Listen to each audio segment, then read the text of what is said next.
శ్యామకి స్వాగతం. ఎన్నో ఆధ్యాత్మికమైన విషయాల్ని, ఆసక్తికరమైన ఆధ్యాత్మిక రహస్యాలని శోధించి మీ ముందుకు తీసుకొస్తున్నటువంటి శ్యామ ఛానల్ని రోజుకు వేల మంది వీక్షిస్తూ ఎంతో ఆదరిస్తూ వాళ్ళ అభిమానాన్ని, వాళ్ళ అభిప్రాయాల్ని కామెంట్స్ రూపంలో తెలియజేస్తూ నాకు ఎంతో ఉత్సాహాన్ని, ఎంతో ఇన్స్పిరేషన్ని ఇస్తూ ఉన్నారు. వాళ్ళందరికీ కూడా హృదయపూర్వకమైనటువంటి కృతజ్ఞతలు.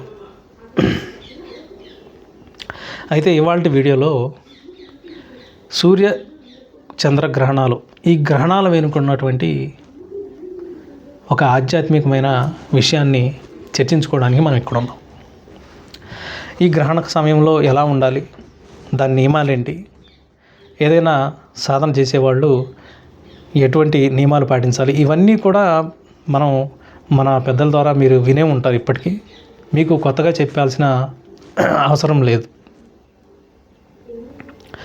అయితే ఈ గ్రహణంలో అనగానే మనకు గుర్తొచ్చేది రాహుకేతువులు. ఈ రాహుకేతువుల వెనుకున్నటువంటి ఒక పౌరాణిక గాథ ఒకటి కాదు. ఆ రాహుకేతువులు వాళ్ళు జన్మించడానికి వెనుక ఉన్నటువంటి ఆ పౌరాణిక గాథ విన్న తర్వాత దాన్ని వెనుకున్నటువంటి ఒక ఆధ్యాత్మికమైనటువంటి విషయాన్ని మీతో పంచుకోవడానికే ఈ వీడియో చేస్తున్నా. రాహుకేతువులు ఎవరు? రాహుకేతువులు స్వరభాను అనేటువంటి దానవుడి యొక్క శరీర భాగాలు. మహావిష్ణువు తన సుదర్శన చక్రంతో ఈ రాహుకేతువుల్ని పుట్టడానికి కారణమయ్యాడు. అంటే తన సుదర్శన చక్రంతో ఈ స్వరభాను అనేటువంటి దానవుడిని కట్ చేయడం జరిగింది. అప్పుడు తల, మొండెం భాగాలు వేరైపోయి శాశ్వత కాలం పాటు అలాగే ఒకరు మొండెం లేకుండా, ఒకరు తల లేకుండా ఇద్దరుగా ఆ స్వరభాను అనే దానవుడే రాహుకేతువులుగా ఈ కాలాంతం వరకు, ఈ కలియుగాంతం వరకు అలాగా పడి ఉండేటట్టుగా అతని జీవితం మారిపోయింది. ఇక్కడ మీరు గమనించినట్టయితే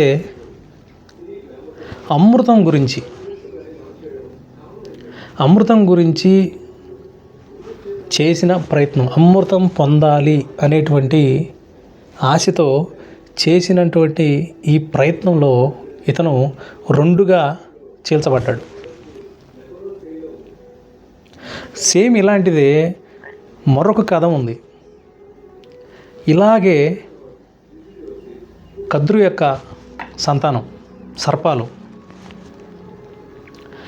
సర్పాల దగ్గరికి కూడా గరుత్మంతుడు వెళ్ళి దేవలోకం నుంచి అమృతాన్ని తీసుకొచ్చినప్పుడు దర్భల మీద ఆ పాత్రను ఉంచినప్పుడు సర్పాలు ఆ అమృతం కోసం దాన్ని తాగడానికి వెళ్తాయి. ఇంద్రుడు తెలుసుకొని ఆ పాత్రను అక్కడి నుంచి తీయడం వల్ల దానిలోని కొన్ని చుక్కలు దర్భ మీద పడ్డాయని, ఆ దర్భలని నాకడం వల్ల ఒకటిగా ఉన్నటువంటి సర్పాల యొక్క నాలుక రెండుగా చీలిపోయింది. ఇక్కడ మీరు ఈ కథలో రెండు మీరు జాగ్రత్తగా గమనించవచ్చు. స్వరభాను అమృతం తాగడానికి ప్రయత్నం చేయడం వల్ల విష్ణువు సుదర్శన చక్రంతో అతన్ని నరకడం వల్ల అతను రెండుగా విడిపోయాడు. ఇక్కడ కూడా అమృతం కోసం ఈ సర్పాలు ప్రయత్నం చేయగా దర్భల ద్వారా ఈ నాలుక అనేది రెండుగా చీలిపోయిందన్నమాట. ఈ రెండిట్లో రెండుగా చీలిపోవడం అనేది, అమృతం కోసం ప్రయత్నం చేయడం అనేది కామన్గా మనకు కనిపిస్తూ ఉంది. ఏంటి దీని వెనకాల ఉన్నటువంటి ఏదన్నా కనెక్షన్ ఉందా? అమృతం కోసం ప్రయత్నం చేయడం, రెండుగా విడిపోవడం, పూర్తిగా ఒక శాశ్వతంగా అది ఒక మచ్చలాగా అంటే రాహుకేతువులు ఇక కలిగాంతం వరకు కాలాంతం వరకు ఆ రెండుగా విభజన అయిపోయి అలాగే పడి ఉండడం. సర్పాలు కూడా ఆ దర్భం నాగడం వల్ల ఆ నాలుక రెండుగా చీలిపోయి ఆ జాతి మొత్తానికి ఆ రెండు నాలుకలు అనేవి శాశ్వతంగా కొనసాగడం. అంటే దాన్ని రెక్టిఫై చేసుకోవడానికి వాళ్ళు ఇంకో జన్మెత్తి దాన్ని రెక్టిఫై చేసుకోవడానికి లేకుండా పోయింది. అదొక శాశ్వతమైనటువంటి ఒక మరక, ఒక మచ్చలాగా ఏర్పడిపోయింది. ఏంటి ఈ అమృతం కోసం ప్రయత్నం చేయడం వల్ల ఈ రెండుగా చీలిపోవడం అనేది జరిగింది. దీని వెనకాల ఉన్నటువంటి తత్వం ఏంటి, దీని వెనకాల ఉన్నటువంటి తత్వమైన ఒక రహస్య తత్వం ఏంటి అనేది మనం గమనించాలి. అయితే ఈ రహస్యమే మీకు ఇప్పుడు చెప్పబోతుంది. మీరు ఒక ఇష్టదైవాన్ని పట్టుకున్నారు, అంటే ఇష్టదైవం వైపు మీ ప్రయాణం మొదలుపెట్టారు, ఆధ్యాత్మికమైనటువంటి ప్రయాణం మొదలుపెట్టారు. మీరు ఎన్నో తప్పులు చేసి ఉండొచ్చు, మీరు దొంగ అయి ఉండొచ్చు, లేకపోతే ఇంకా ఏ వ్యభిచారం అయి ఉండొచ్చు, ఇంకేదైనా అయి ఉండొచ్చు. కానీ ఇప్పుడు మీరు భగవంతుడి యొక్క పాదాల దగ్గరికి వచ్చారు. భగవంతుడి దగ్గర పాదాల దగ్గరకు వచ్చిన తర్వాత మీరు భగవంతుడు ముందు ఎలా ఉండాలి, భగవంతుడి ముందు శరణాగతి పాలవ్వాలి. మీరు తప్పు చేసి ఉండొచ్చు, దొంగతనాలు చేసి ఉండొచ్చు, ఇంకేదన్నా లంచగొండి వ్యవహారం చేసి ఉండొచ్చు. అవన్నీ కూడా మీ ఇష్టదైవం మీకు దగ్గరగా కావాలి అంటే డివైన్ ఎక్స్పీరియన్స్, అమృతతత్వం అంటే దైవత్వం మీలోకి, దైవత్వం యొక్క స్పర్శ మీకు తగలాలి అంటే, అమృతత్వం అంటే అదే, అమృతం అంటే ఏదో కాదు, పరతత్వం. ఆ పరతత్వం మీరు పొందాలంటే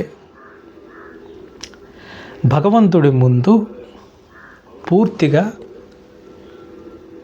నగ్నంగా మారాలి. నగ్నంగా అంటే బట్టలు లేకుండా కాదు, పూర్తిగా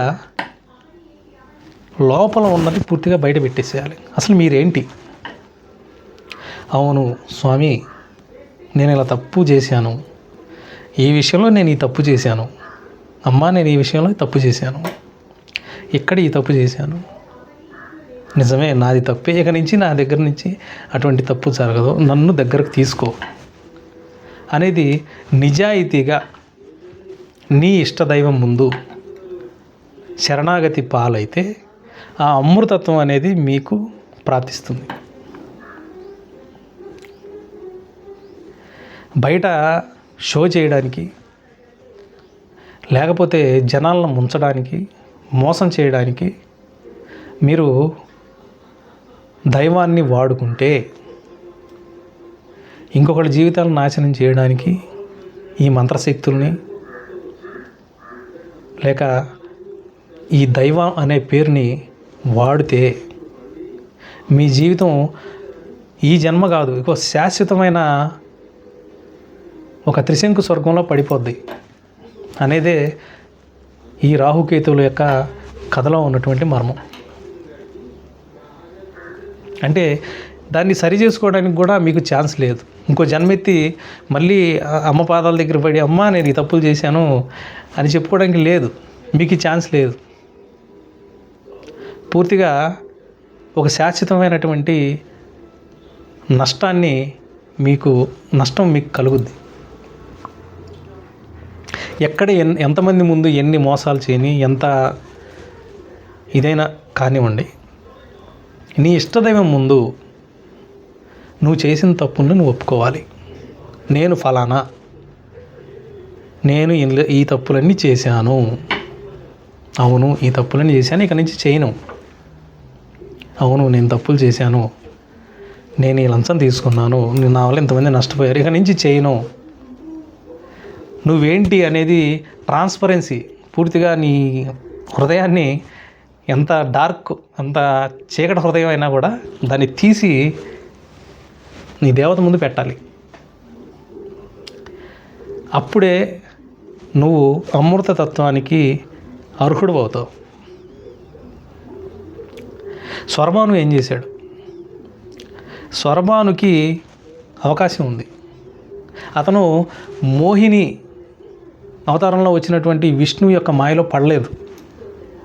రాహు స్వరభాను మోహిని అవతారం ఉన్నటువంటి విష్ణువు యొక్క మాయలో అందరు దానవులు పడ్డారు, కానీ స్వరభాను పడలేదు.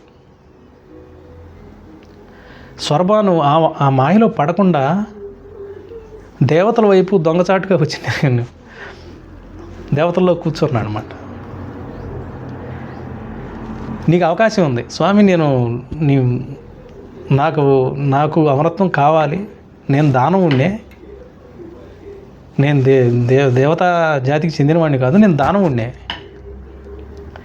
కానీ నన్ను నీ దగ్గరికి తీసుకొని నన్ను ఆదరించి నాకు ఆ అమృతత్వాన్ని ఇవ్వు అని చెప్పి ఆయన శరణాగతి పాలైనడితే అతనికి అమృతత్వం వచ్చేది. అతను ఏం చేశాడు? భగవంతుడిని మోసం చేయాలని చూశాడు. భగవంతుడిని ఎలా మోసం చేస్తారండి? మీరు చేసిన తప్పులన్నీ ఆయన చూసే ఉన్నారు. మీరు ఎన్ని పొరపాట్లు చేశారు, ఎన్ని గలీజ్ పనులు చేశారని చూశారు కాబట్టి నేను ఒప్పుకోవాలి. ఒప్పుకుంటే ఆ క్షణంలో ఆయనకి అమృతం దొరికేది. కానీ స్వరభాను చేసిన తప్పు ఏంటంటే పరమాత్ముడినే మోసం చేయాలని చూశాడు. పరమాత్ముడి ముందే దొంగ వ్యవహారం చేశాడు. నువ్వేదో పెద్ద ఒక పరిపూర్ణమైనటువంటి స్వచ్ఛమైనటువంటి వ్యక్తిత్వంగా బయట చూపించచ్చు. నువ్వు ఎంత అగ్లీ పర్సన్ అనేది, నువ్వు ఎంత గలీజాడు అనేది భగవంతుడికి తెలుసు. అయినా కూడా దేర్ ఈజ్ ఎ ఛాన్స్. ఏంటి? ఆయన ముందు నిజాయితీగా నిజాయితీగా ఒప్పుకున్నప్పుడు అర్హత అనేది దొరుకుతుంది. ఒప్పుకోకుండా ఏ దైవాన్నైనా, మీ ఇష్ట దైవాన్ని, మీరు సాధనలో ఉన్నారు, మీ ఇష్ట దైవం దగ్గరికి వెళ్ళారు, మంత్రం తీసుకున్నారు, సాధన చేస్తున్నారు, పూజలు చేస్తున్నారు, లేదా లలిత సహస్రనామమే చేస్తున్నారు, మీరు లలిత సహస్రనామంలో లేకపోతే ఇంకేదన్నా రోజు జపమో తపమో చేస్తున్నారు, కానీ మీ తప్పులు మీరు ఎప్పుడు ఒప్పుకున్నారు దేవత ముందు? నువ్వు ఎంత అగ్లీ పర్సనో దేవతకి చెప్పాలి. పూర్తి నగ్నంగా మారాలి. అప్పటి నుంచే మన జీవితంలో మార్పు అనేది చోటు చేసుకుంటాం. దేవుణ్ణి కూడా మోసం చేయాలని చూస్తే కష్టం. ఇలాగే ఆ స్వరభాను అలా చేయడం వల్ల, అంటే భగవంతుడి ముందు కూడా వెళ్ళి దాక్కొని అతను ఏంటో చెప్పకుండా, నేను ఫలానా నాకు కావాలి, నాకు ఆ అర్హత ఉందో లేదో, నన్ను ఒకవేళ ఉంటే లేకపోతే నన్ను క్షమించి నా తప్పులని తీసేసి నాకు ఆ దైవతాన్ని ప్రసాదించు, అమరత్వాన్ని ప్రసాదించు తండ్రి అని కాళ్ళ మీద పడినట్టయితే అయిపోయేది స్టోరీ. కానీ ఏం చేశాడు? గుంపులో కూర్చొని ఉన్నాడు. భగవంతుడు ఏం చేశాడు? ఒక శాశ్వతమైనటువంటి నష్టాన్ని కలిగించాడు భగవంతుడు. అది మళ్ళీ ఇంకో జన్మెత్తో లేకపోతే చేసిన దానికి ఫలితాన్ని పొందడానికి కూడా అవకాశం లేదు. అటు ఇటు కాని పరిస్థితుల్లో అటు ఇటు కానీ ఒక విచిత్రమైన అవస్థని కలిగించాడు దేవుడు. ఈ కద్రు యొక్క సంతానం సర్పాల విషయంలో కూడా అంతే. వినత అనేటువంటి ఒక అమాయకురాలు, ఒక అమాయకమైనటువంటి ఒక మంచి సాత్వికమైనటువంటి వ్యక్తి, ఆమెని కద్రు మోసం చేయాలని ఒక కుట్ర పన్నింది. ఆ కద్రుకు సహాయం చేశారు ఈ సర్పాలు. ఎలా సహాయం చేశారు? ఆ గుర్రం యొక్క తోక నల్లగా ఉందా తెల్లగా ఉందా అంటే ఆ తెల్లగా ఉన్న గుర్రం తోకని నల్లగా మార్చడానికి కద్రు యొక్క సంతానం అంతా వెళ్ళి, ఆ నల్ల సర్పాలన్నీ వెళ్ళి ఆ తోక మీద ఆనుకొని తెల్లగా ఉన్న గుర్రం యొక్క తోకని నల్లగా కనపడేలాగా డిసీవ్ చేశారు. దాని ద్వారా పాపం ఆ వినత అనే ఆవిడికి బానిసత్వం ప్రాప్తించింది. ఇదంతా మోసం. ఇక్కడ కూడా కనపడుతుంది నిజాన్ని దాయడం. ఈ సర్పాలు ఏం చేసినాయి? నిజాన్ని దాయడం వల్ల, ఈ అమృతత్వాన్ని పొందడానికి ప్రయత్నం చేయడం వల్ల నాలిక రెండుగా చీలిపోయింది. కాబట్టి ఈ రాహు కేతువుల కథ, ఈ అమృతం రెండుగా చీలిపోవడం, ఒక శాశ్వతమైన నష్టం కలగడం, ఇవన్నీ మీరు చూసుకుంటే అమృతం కోసం ప్రయత్నం చేసినటువంటి రాహు స్వర్భాను కానీ సర్పాలు కానీ భగవంతుడి ముందు నిజాయితీగా ఉండలేకపోవడం వల్ల ఆ నష్టాన్ని పొందారు. ప్రపంచాన్ని మీరు ఎన్ని మోసాలైనా చేయొచ్చు, ఎంత షో అప్ అయినా చేయొచ్చు, మీరు చాలా పద్ధతులని ప్రపంచానికి చూపించవచ్చు, బాగానే ఉంది. కానీ నువ్వు దేవుడి గుడిలోకి వెళ్ళినప్పుడు లేదా నీ ఇంట్లో దేవుడి ముందు కూర్చున్నప్పుడు అప్పుడైనా కూడా నువ్వు చేసిన తప్పులేంటో, నీ చేసిన పొరపాట్లేంటో భగవంతుడి ముందు చెప్పాలి.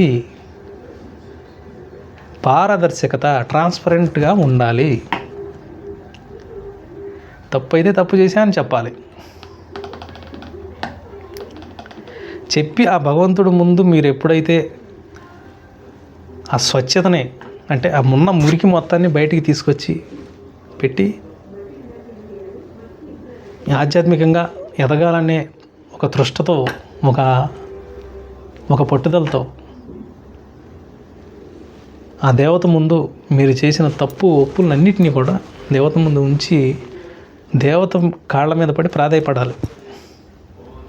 ఇక నుంచి జరగదు ఏంటి అని ఏ క్షణం అయితే మీరు శరణాగతి పాలయ్యారో, అమ్మా ఇక నుంచి నీది, తప్పులు చేశాను, శిక్ష వేస్తావో, ముంచుతావో, నీట ముంచుతావో, పాల ముంచుతావో నీ ఇష్టం, నీదే బాధ్యత అని ఎప్పుడైతే అనుకున్నావో ఆ అమృత తత్వానికి అర్హత పొందుతాం. అప్పటిదాకా మీలో నిజాయితీ రానంత వరకు మీరు చేసే పూజలు కానీ, మీరు చేసే వ్రతాలు కానీ, సహస్రనామాలు కానీ, ఇంకా ఏదైనా కానీ దేనికి పనికిరావు. పనికిరాకపోనిది పోగా ఒక శాశ్వతమైనటువంటి నష్టాన్ని కలిగిస్తాయి. ఏంటి, మళ్ళీ దాన్ని రెక్టిఫై చేసుకోలేని స్థితిలో మీరు పడిపోతారు. అదే ఈ రాహుకేతువులు, అమృతం, సర్పం రెండుగా చీలిపోవడం, వీటి వెనుకున్నటువంటి ఒక ఆధ్యాత్మికమైనటువంటి రహస్యం. ఇది ఇవాళ వీడియో. మరిన్ని ఆధ్యాత్మికమైనటువంటి రహస్యాలని, విషయాలని తెలుసుకోవాలంటే శ్యామకి సబ్స్క్రైబ్ చేయండి.